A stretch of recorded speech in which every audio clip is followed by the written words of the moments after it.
KiCad માં design circuit યોજનાકીય પરના સ્પોકન ટ્યુટોરીયલમાં સ્વાગત છે. ચાલો હવે પીસીબી ડિઝાઇનમાં સામેલ પગલાંઓ જોઈએ. પ્રથમ પગલું એ જરૂરી સર્કિટ માટે યોજનાકીય બનાવવું છે. બીજું પગલું નેટલિસ્ટ જનરેટ કરવાનું છે. ત્રીજું પગલું અનુરૂપ ફૂટપ્રિન્ટ સાથે કમ્પોનન્ટો ગોઠવવાનું છે. ચોથું પગલું સર્કિટ માટે બોર્ડ લેઆઉટ બનાવવું છે. આ ટ્યુટોરીયલમાં આપણે પ્રથમ પગલું શીખીશું જે જરૂરી સર્કિટ માટે યોજનાકીય બનાવવું છે. આપણે આ ટ્યુટોરીયલ માટે ઓપરેટિંગ સિસ્ટમ તરીકે ઉબુન્ટુ 1204 નો ઉપયોગ, કિકાડ આવૃત્તિ 2011-05-25 સાથે કરી રહ્યા છીએ. આ ટ્યુટોરીયલ માટે પૂર્વજરૂરિયાત ઇલેક્ટ્રોનિક સર્કિટ બેઝિક જ્ઞાન છે. આપણે આ ટ્યુટોરીયલ માટે એક ઉદાહરણ સર્કિટ તરીકે એસ્ટેબલ મલ્ટિવાઇબ્રેટર નો ઉપયોગ કરીશું. કિકાડ શરૂ કરવા માટે ઉબુન્ટુ ડેસ્કટોપ સ્ક્રીન પર ડાબા ખૂણે ટોચ ઉપર જાઓ. પ્રથમ ચિહ્ન પર ક્લિક કરો જે ડેશ હોમ છે. સર્ચ બારમાં ટાઇપ કરો કિકાડ અને એન્ટર દબાવો.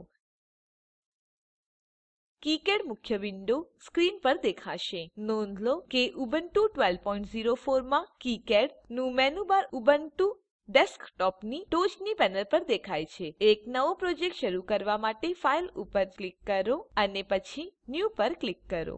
તમારા પ્રોજેક્ટ માટે એક નામ આપો, ઉદાહરણ તરીકે પ્રોજેક્ટ1.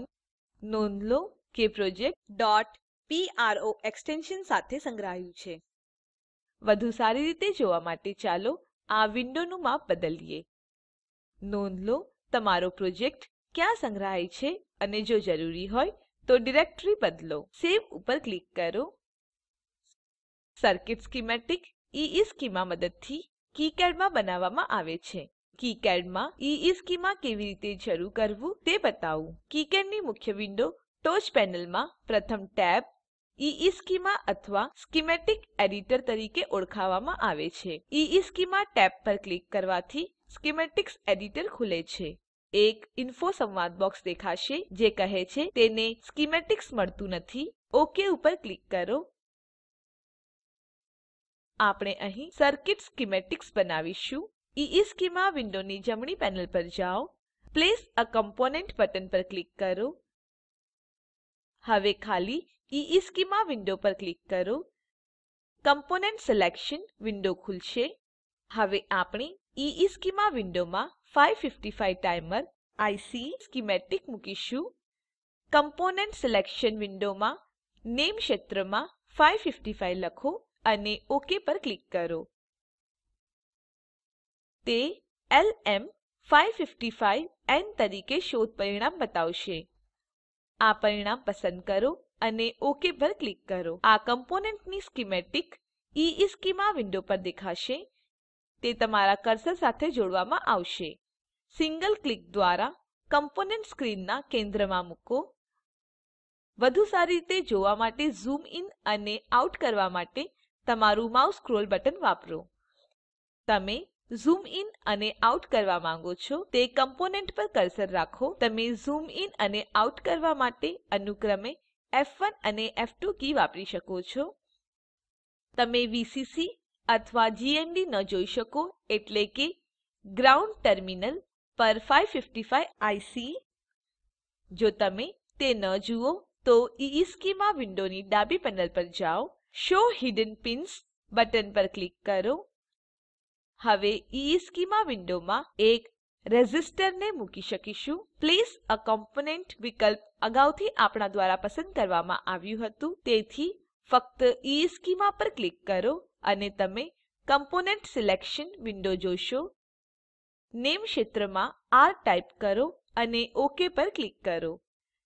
રેઝિસ્ટર સ્કીમેટિક કર્સર સાથે જોડાયેલું ઇશ્ચેમાં પર દેખાશે. સિંગલ ક્લિક દ્વારા ઇશ્ચેમાં પર ક્યાંક રેઝિસ્ટરને મૂકો. વધુ બે રેઝિસ્ટરની જરૂર છે. પ્લેસ એ કોમ્પોનન્ટ બટનના ઉપયોગ વડે બે રેઝિસ્ટર મેળવી શકીએ છીએ પરંતુ આપણી પાસે પહેલેથી જ રેઝિસ્ટર છે. જોઈએ કમ્પોનન્ટને કોપી કેવી રીતે કરવું. કમ્પોનન્ટ કોપી કરવા માટે કમ્પોનન્ટ પર જમણું ક્લિક કરો અને કોપી કમ્પોનન્ટ પસંદ કરો. કમ્પોનન્ટની કોપી તમારા કર્સર સાથે જોડાયેલું હશે. સિંગલ ક્લિક દ્વારા ઇશ્ચેમાં પર ક્યાંક આ રેઝિસ્ટરને મૂકો. આ કીબોર્ડ શોર્ટકટ કી સી ની મદદથી વધુ ઝડપી પણ કરી શકાય છે. આ માટે કમ્પોનન્ટ પર કર્સર રાખો અને પછી સી દબાવો. ફરીથી તે તમારા કર્સર સાથે જોડાશે. તેને મૂકવા માટે એકવાર ક્લિક કરો.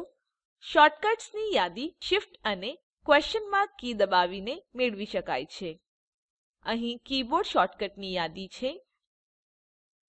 આ વિન્ડો બંધ કરો. કમ્પોનન્ટ સિલેક્શન વિન્ડો ખોલવા માટે ઇશ્ચેમાં વિન્ડો પર ક્લિક કરો. આગળ આપણને બે કેપેસિટર્સ, ઇલેક્ટ્રોલિટિક અને સિરામિકની જરૂર છે. ઇલેક્ટ્રોલિટિક કેપેસિટર ઉમેરવા માટે CP1 ટાઈપ કરો અને OK પર ક્લિક કરો. સિરામિક કેપેસિટર ઉમેરવા માટે C ટાઈપ કરો અને OK પર ક્લિક કરો. આપણને લાઇટ એમિટિંગ ડાયોડની પણ જરૂર છે, જે LED તરીકે ઓળખાય છે. કમ્પોનન્ટ સિલેક્શન વિન્ડોમાં LED ટાઈપ કરો અને OK પર ક્લિક કરો. આપણને પાવર સપ્લાયરની જરૂર છે, જે VCC અને ગ્રાઉન્ડ ટર્મિનલ છે. ઇશ્ચેમાની જમણી પેનલ પર પ્લેસ અ પાવર પોર્ટ બટન પર ક્લિક કરો. કમ્પોનન્ટ સિલેક્શન વિન્ડો ખોલવા માટે ઇશ્ચેમાં પર એકવાર ક્લિક કરો. લિસ્ટ ઓલ બટન પર ક્લિક કરો અને તમે જુદા જુદા પાવર સંકેતોની યાદી જોશો. +5 વોલ્ટ પસંદ કરો અને OK પર ક્લિક કરો. ઇશ્ચેમાં વિન્ડો પર સિંગલ ક્લિક દ્વારા કમ્પોનન્ટ મૂકો. એ જ રીતે ગ્રાઉન્ડ ટર્મિનલ મેળવવા માટે યાદીમાંથી ગ્રાઉન્ડ પસંદ કરો અને OK પર ક્લિક કરો. ચાલો હું ગ્રાઉન્ડ ટર્મિનલ પસંદ કરું. બાહ્ય પાવર સપ્લાય જોડવા માટે આપણને કનેક્ટરની પણ જરૂર છે. કમ્પોનન્ટ સિલેક્શન વિન્ડો ખોલવા માટે ઇશ્ચેમાં પર ક્લિક કરો. લિસ્ટ ઓલ બટન પર ક્લિક કરો અને તમે યાદી જોશો. CONN વિકલ્પને પસંદ કરો અને OK પર ક્લિક કરો. નીચે સ્ક્રોલ કરો અને યાદીમાં CONN_2 પસંદ કરો અને OK પર ક્લિક કરો. બે ટર્મિનલ કનેક્ટર દેખાશે. તે તમારા માઉસ પોઇન્ટર સાથે જોડાયેલું હશે. તેને મૂકવા માટે એકવાર ક્લિક કરો.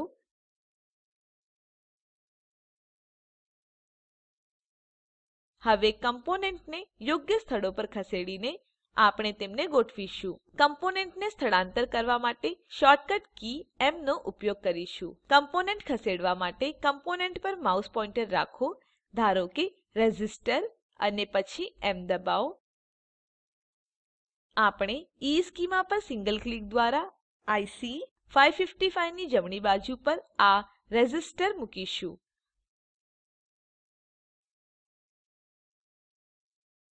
આપણે આ LED ફેરવવા માટે અને તેને ઊભી ગોઠવતા માટે શોર્ટકટ કી R નો ઉપયોગ કરીશું. સર્કિટ આકૃતિ મુજબ કમ્પોનન્ટો ઇન્ટરકનેક્ટ અથવા વાયર કેવી રીતે કરવું તે જોશું. કમ્પોનન્ટ્સનું ઇન્ટરકનેક્શનને સાથે શરૂ. ઇશ્ચેમાં જમણી પેનલ પર પ્લેસ અ વાયર બટન પર ક્લિક કરો. હવે આપણે બે રેઝિસ્ટર ઇન્ટરકનેક્ટ કરીશું. આપણે બંને રેઝિસ્ટરનો બીજા નોડ પર ક્લિક કરીને વાયર જોડીશું.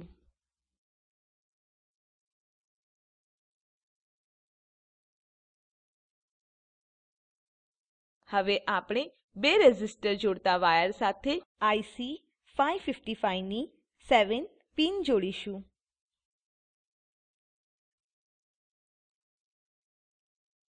અને પછી બે રેઝિસ્ટરને જોડતા વાયર પર ક્લિક કરો. નોંધ લો કે આ આપોઆપ એક જંક્શન બનાવે છે, જે નોડ તરીકે દેખાય છે. મેં પહેલેથી જ કમ્પોનન્ટોને ઇન્ટરકનેક્ટ કરી સંગ્રહ કર્યા છે. સમય બચાવવા માટે આ પહેલેથી જ બનેલ સ્કીમેટિક ખોલીશ અને વાપરીશ. હું ફાઇલ મેનુ પર જઈ ઓપન પર ક્લિક કરીશ. એક કન્ફર્મેશન વિન્ડો ખોલે છે. યેસ પર ક્લિક કરો.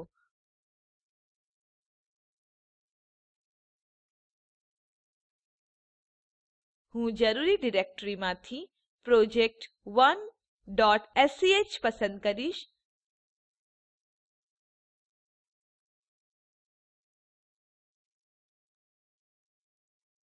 ચાલો પ્રથમ આ વિન્ડોનું માપ બદલીએ અને પછી હું ઓપન પર ક્લિક કરીશ. હું ઓપન પર ક્લિક કરું છું. અહીં પહેલા બનાવેલ સ્કીમેટિક છે. કમ્પોનેન્ટો એનોટેટ કેવી રીતે કરવું તે જોઈશું. એનોટેશન દરેક કમ્પોનેન્ટ માટે અનન્ય ઓળખ આપે છે. એનોટેટિંગ કમ્પોનેન્ટ પર પ્રશ્ન ચિહ્નને અનન્ય નંબર સાથે બદલશે. ઇશ્ચેમાં ની ટોચની પેનલ પર એનોટેટ સ્કીમેટિક બટન પર ક્લિક કરો. આ એનોટેટ સ્કીમેટિક વિન્ડો ખોલશે. આ વિન્ડોમાં ડિફોલ્ટ કોન્ફિગરેશન રાખો. એનોટેશન બટન પર ક્લિક કરો. આ ચેતવણી આપે છે કે આ માત્ર એનોટેટ ન થયેલા કમ્પોનેન્ટોને એનોટેટ કરશે. ઓક પર ક્લિક કરો. એનોટેટ સ્કીમેટિક વિન્ડો પર ક્લોઝ બટન પર ક્લિક કરો. નોંધ લો કે કમ્પોનેન્ટો પર પ્રશ્ન ચિહ્નો અનન્ય નંબર સાથે બદલવામાં આવે છે. ફાઇલ ઉપર ક્લિક કરો